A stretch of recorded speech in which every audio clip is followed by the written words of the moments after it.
Dear friends in Christ, today I would like to offer to you a sacred gift with the hope that it will help you to get the holiness. Now I am already 74 years old and my time on earth is not long anymore. I am pondering now that how I use the remaining time to ensure that I will be in heaven when my time has expired. The book of Revelation wrote that,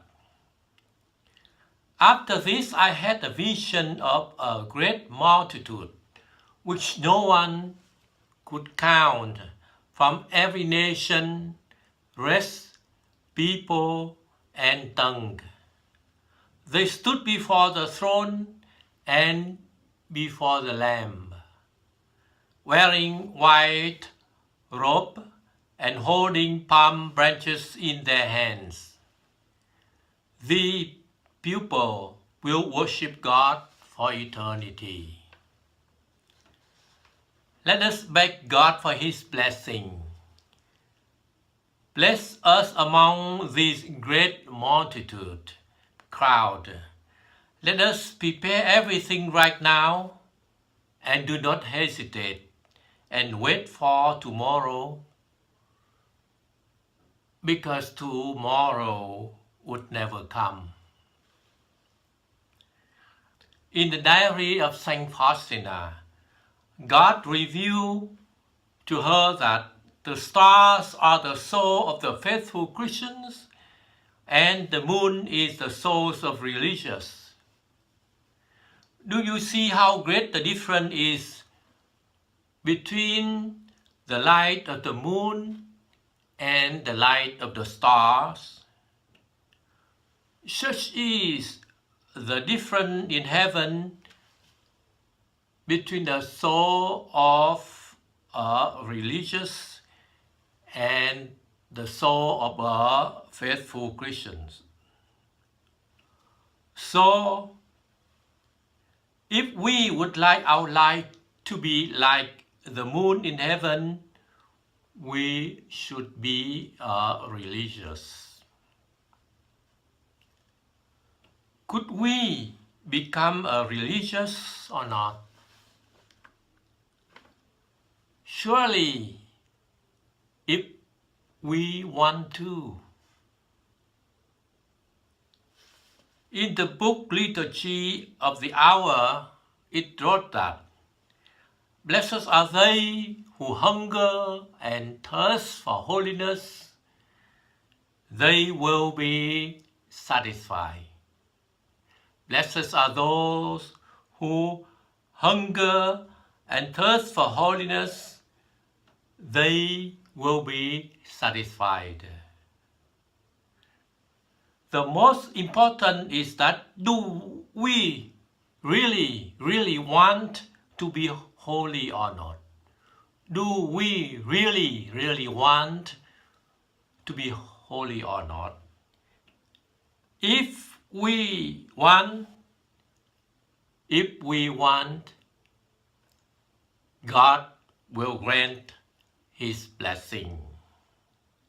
Until now, we thought that religious is only reserved for those who are in high educated, who are single. But God has revealed to Saint Faustina that the true greatness is in loving God and in humility. God does not limit anything.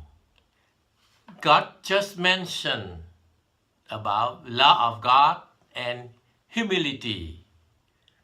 So loving God and humility are the conditions to be holy.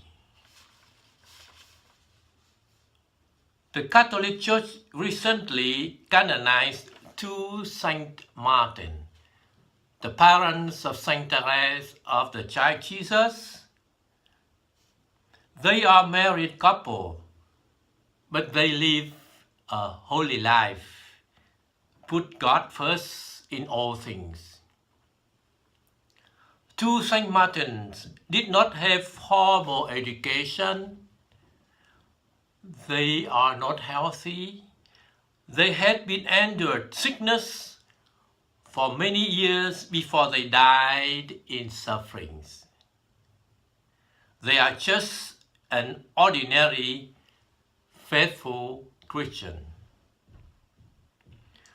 The canonization of two Saint Martins give us hope that the holiness could be for us who are the ordinary people, the married, the sick, the elderly.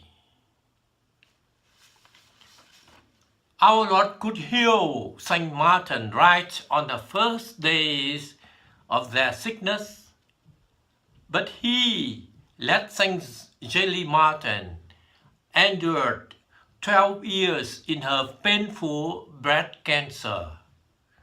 He also permitted Saint Louis Martin endured paralyzed half of his body for 7 years. So we can say that Saint Martin had been purified and sanctified in their old age and in their sickness.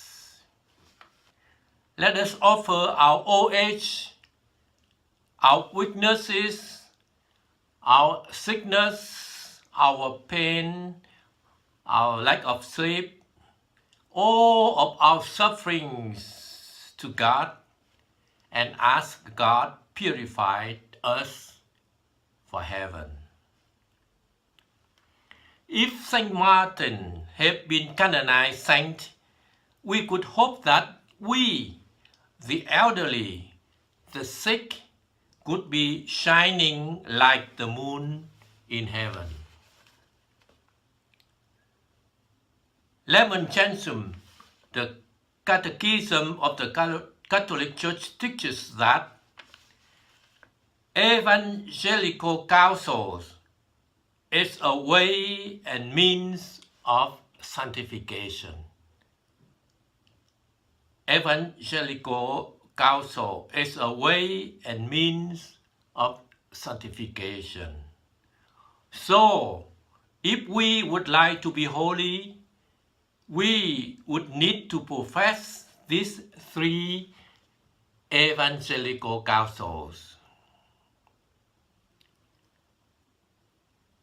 If you really want to be holy, just come together with us to establish a consecrated community, following the example of Saint Martin, begging God to place us among the great multitude people wearing white robes, holding palm branches, worship God for eternity in heaven.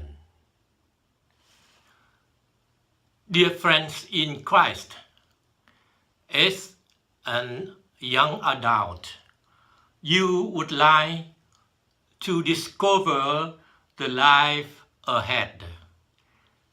You would like to have a successful life and happy life, and all of that is okay. Sometimes you would want to consecrate your life to the Lord, but hesitate to make the decision. And I understand this situation. By the example of Saint Martin, I encourage you to consecrate your life in the consecrated community of Saint Martin. Even you are not completely dedicate your whole life yet. The most important thing is that you should make heaven your final goal. Heaven is your final goal. Every direction of your life should turn to heaven. Following the example of Saint Martin, put God first in every aspect of your life. Invite God into your soul, your home, your work. With God always beside us, we will avoid sin and always be sanctified in every minute whenever we might be. You are now single. You could join the consecrated community as an aspirant, professing loving God and humility. After a while, at least 1 year, you could profess temporary vows, chastity, poverty, and obedience. You profess every year. If you get married, you could continue to profess temporary vows as a married. You will profess conjugal chastity. Conjugal chastity is the virtue of chastity to be practiced by the married. This means marital fidelity between husband and wife, which forbids adultery, mutual respect of each other's dignity, which forbids any unnatural sexual activity or sodomy, and the practice of natural intercourse that does not interfere with the life process, which forbids contraception. And then you only profess permanent vows when you are married if you keep complete chastity for the sake of heaven as traditional religious. As a married couple, you will profess continence. This is the definition of continence: self-restraint, especially refraining from sexual intercourse. Second, the ability to retain a bodily discharge voluntarily. So, you could be consecrated to the Lord when you are young, single, as aspirant, then profess temporary vows, and you could continue single until the end of your life as a traditional religious. When you get married, you could only profess temporary vows with conjugal chastity. And when you decide to keep complete continence, you could profess permanent vows. So, may God bless our effort to follow Him.